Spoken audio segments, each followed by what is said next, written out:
A operação da Polícia Federal que prendeu 9 integrantes de um grupo que planejava ataques contra o senador e ex-juiz Sérgio Moro. Segundo as investigações, servidores públicos e autoridades também eram alvo da quadrilha. É o caso do promotor de justiça de São Paulo, Lincoln Gaquia, que foi o autor do pedido de transferência de 22 líderes do PCC para presídios federais em 2019. Moro, que era o então ministro da Justiça naquela época, foi responsável pela transferência de Marcola, principal nome do grupo, para Brasília.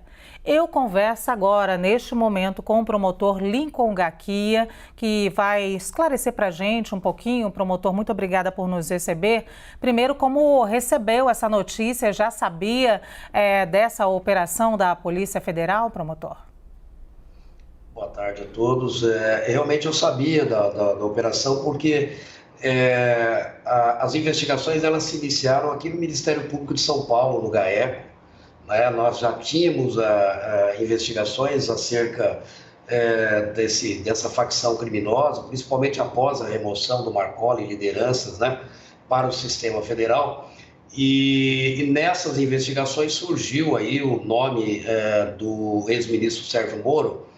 Então, nós levamos, junto com o Procurador-Geral de Justiça aqui de São Paulo, levamos a notícia até a direção da Polícia Federal e também das polícias legislativas para a instauração da investigação, né, por conta de ser uma autoridade aí, um senador eleito, a esposa é uma deputada federal eleita, então, por isso, a gente compartilhou todas as informações que nós tínhamos aqui em São Paulo no Ministério Público. Doutor, antes de eu falar agora com o promotor, eu queria falar com a pessoa de Lincoln Gaquia. Como é que o senhor vive com tantas ameaças? Como é que é o seu dia a dia? Olha, eu já tenho, né, convivo com ameaças aí praticamente desde o ano de 2005, mas a minha situação piorou muito de 2018, no final de 2018, eu fiz o pedido de remoção da liderança, do Marcola de liderança, no final de novembro de 2018, e de lá para cá a minha vida praticamente mudou radicalmente. Eu tenho escolta 24 horas por dia, eu praticamente não saio junto com a família, eles saem separados, a gente não pode viajar, por exemplo, aqui dentro do Brasil a passeio, não temos vida social, enfim, é uma situação que lembra aí a dos juízes que eram perseguidos pela máfia, né, na Itália, como o juiz Falcone e Borsellino, que até acabaram sendo assassinados aí pela máfia italiana.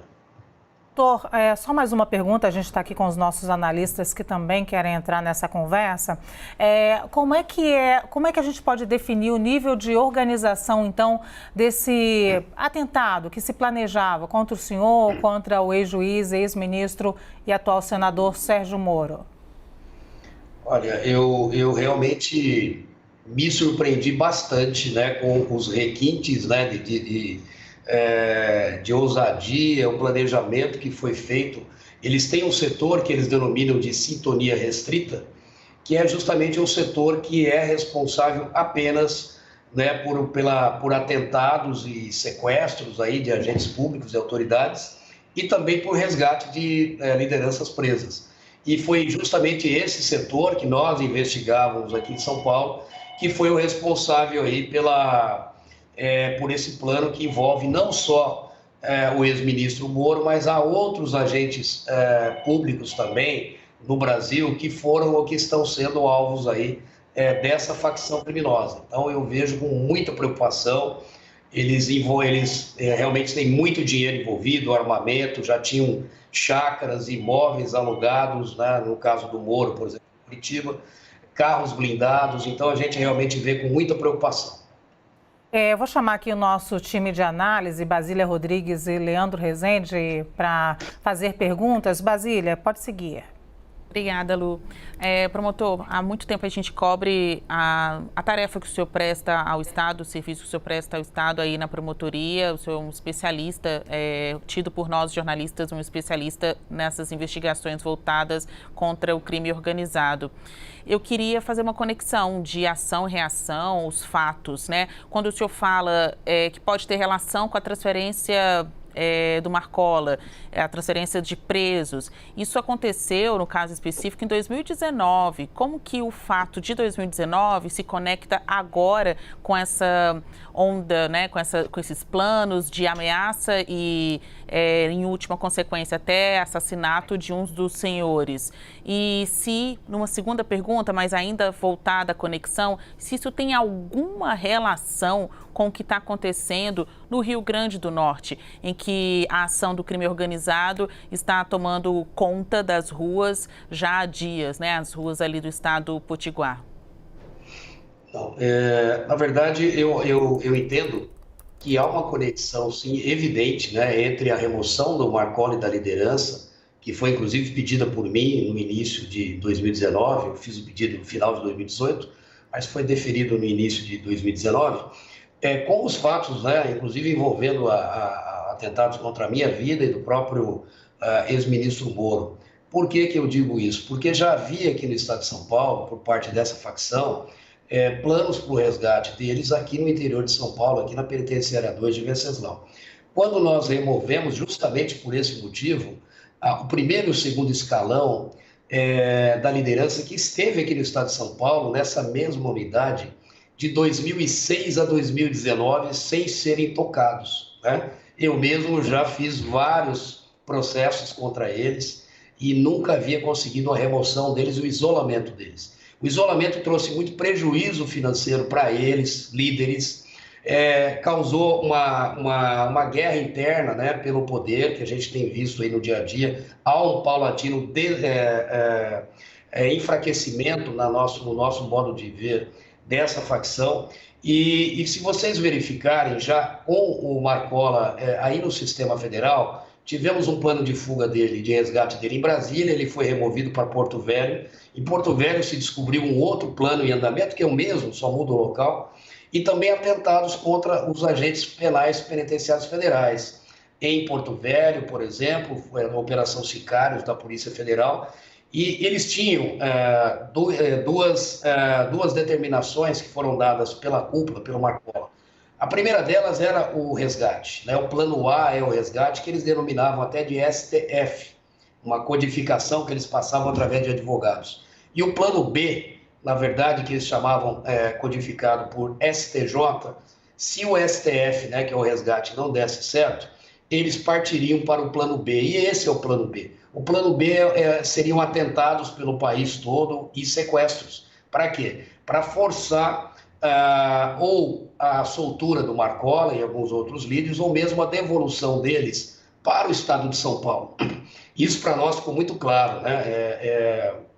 A conexão da remoção com os planos para me matar, por exemplo, as ameaças contra a minha vida.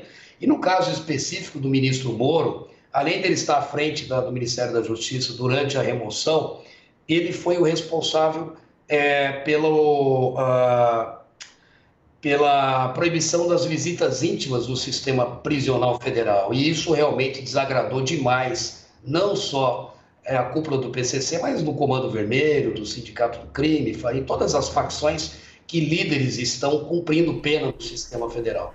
Depois teve a lei anticrime, né, que também prevê a mesma modalidade de impedimento de visita nesses casos. Então, isso gerou aí essa retaliação por parte da facção. Com relação ao Rio Grande do Norte, eu não acho que tem nenhuma correlação, né? O que está acontecendo no Rio Grande do Norte, nós já tivemos também problemas lá em Alcaçuz no passado, aconteceu em São Paulo em 2006, nós tivemos que fazer um mapeamento, eu trabalho nisso desde 2005, da facção, das facções em São Paulo, mas principalmente do PCC, para identificar as lideranças dentro e fora do sistema e a gente poder ter um certo controle, né?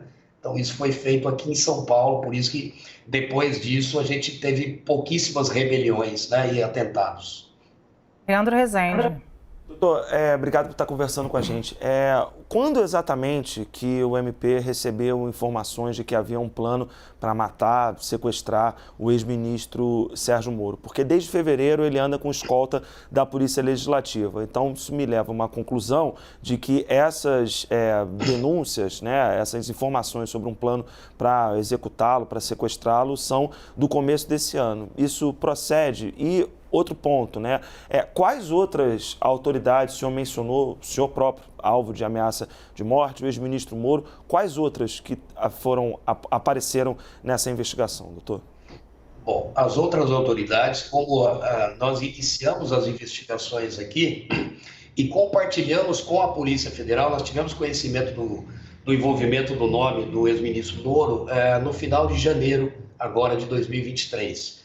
Por isso, eu estive junto com o Procurador-Geral de Justiça de São Paulo, em Brasília, na direção da Polícia Federal, e nós representamos, compartilhamos todas as provas que nós tínhamos aqui no Ministério Público de São Paulo sobre esse fato, já que o ex-ministro é um senador da República eleito e a esposa dele também é uma deputada federal eleita.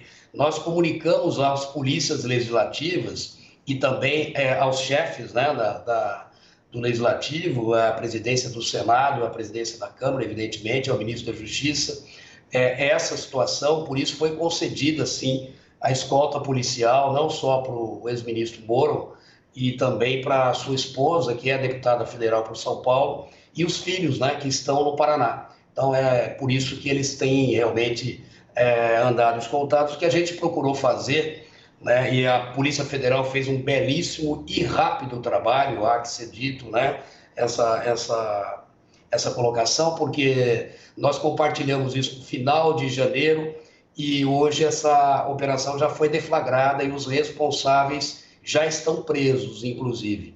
Então, isso realmente foi em 45 dias. Nós, inclusive, colaboramos com a Polícia Federal, o Ministério Público de São Paulo colaborou esse tempo todo. Então, houve aí a investigação e a deflagração da operação de maneira muito rápida e muito eficiente pela Polícia Federal. Doutor, o senhor citou logo na sua primeira resposta que parece estar lidando assim com, até fez uma analogia à máfia italiana. O senhor disse que desde 2005 tem que lidar com ameaças e há 18 anos vive assim. Qual é a nossa maior dificuldade, então, de combater o crime organizado aqui no país? E aí eu já emendo, é claro, com uma pergunta que é a mais óbvia possível. Essa não é a última tentativa, né? Então, a gente pode prever que, diante de todo esse quadro, nós teremos outros planos do PCC. Olha, o principal desafio, e eu investigo quase que exclusivamente essa facção paulista, que hoje é uma grande organização criminosa com matiz mafiosa. Eu já considero o PCC hoje uma máfia, né? Ele tem todos os requisitos que a doutrina exige para que você considere uma organização como o PCC como mafiosa. Eles têm uma estrutura empresarial, atuação transnacional, eles estão se infiltrando nos poderes do Estado, eles têm já uma lavagem de dinheiro estruturada. Enfim, então tudo isso reforça a minha tese de que a gente está tratando de uma máfia. E assim como as máfias, eles agem também com terror, né, com ameaças. Quando eles não conseguem corromper, eles agem de maneira praticamente terrorista, né? E esses planos, essas ameaças, eles não produzem efeito só com relação às pessoas que foram ameaçadas, como eu, por exemplo, mas isso tem uma repercussão em todos os promotores do país, em todos os juízes, não é? No caso do Sérgio Moro, o senador eleito foi ex-ministro da Justiça, então é um juiz muito importante na Lava Jato. Quer dizer, isso acaba causando aí, amedrontando, né, por assim dizer, causa um terror indiscriminado, né? Não só em nós, mas imagine também os policiais penais, não só federais, mas os estaduais que convivem diariamente com essas facções, né, e recebem ameaças. Então, o que precisa realmente nesse país é a integração das forças, né? É que a Polícia Federal atue como atuou agora, em conjunto com o Ministério Público, com a Polícia Militar do Estado de São Paulo. Vocês têm divulgado muitos planos, mas que a gente também tem descoberto os planos. O nosso setor de inteligência tem funcionado realmente de maneira adequada, não é? Mas é preciso que haja uma integração. Não é possível que as polícias trabalhem sem nenhum tipo de integração, que a Polícia Federal não tem integração com as polícias do Estado. Por quê? Porque o crime está no país todo, está na Europa, está nos Estados Unidos, está na América do Sul, eles não têm fronteira. E a gente tem que entender que nós precisamos também evoluir, né? Se o crime está organizado, eu acho que as forças de segurança também precisam caminhar nesse sentido. Basília Rodrigues. Olha, eu já ouvi de alguns integrantes do Ministério da Justiça, promotor, que eles estão sob um desafio, um teste do crime organizado contra as novas gestões. E aí eles estão se referindo à gestão do governo federal e também à mudança que ocorreu nas últimas eleições em alguns estados brasileiros. O senhor tem essa percepção também que de 2022 para 2023, como houve essa virada de chave no Brasil, em localidades, né, em vários estados, houve uma mudança de comando, pode ser um momento de teste nessa guerra pelo poder, de teste do crime organizado contra as novas gestões, quem está hoje no poder? Sem sombra de dúvidas, eu acredito nisso. Mas aí isso também se deve a um fator, né? Normalmente, quando se mudam os governos, né, toda a política de segurança pública muda junto. Não se tem nesse país, infelizmente, eu tenho falado isso em aulas e em palestras que eu tenho dado, não só no Brasil, mas fora do Brasil.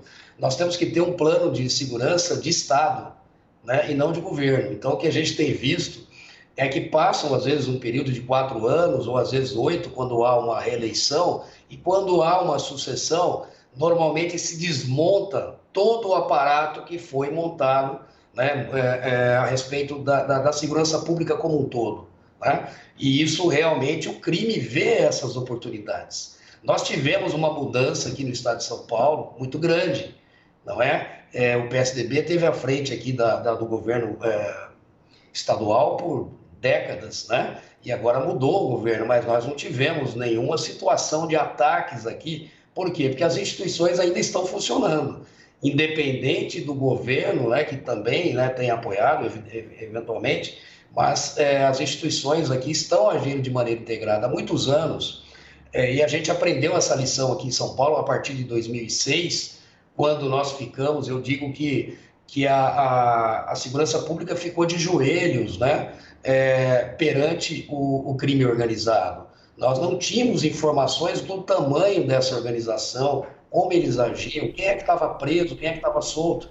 E a gente fez a lição de casa, a gente age de lá para cá, foram milhares de prisões, foram centenas de sequestro de bens, etc. Mas, enfim, é preciso que isso tenha continuidade. Então, o exemplo que você mencionou aí, você está coberta de razão, mas é justamente por quê? Porque os governos mudam e toda a política de segurança pública muda com eles. Então, precisa haver aí, além dessa integração, né, das polícias, das forças federais com as estaduais, não é possível que elas trabalhem de maneiras separadas, né? Mas que também se tenha uma política de segurança pública de Estado, né, para esse país, é o que eu espero. Muito obrigada. Nós conversamos com o promotor de justiça aqui de São Paulo, Lincoln Gaquia. Muito obrigada, doutor, por nos receber nesse momento turbulento, mais um momento turbulento na sua vida, né, doutor? Muito obrigada. Eu que agradeço. Uma boa tarde a todos vocês.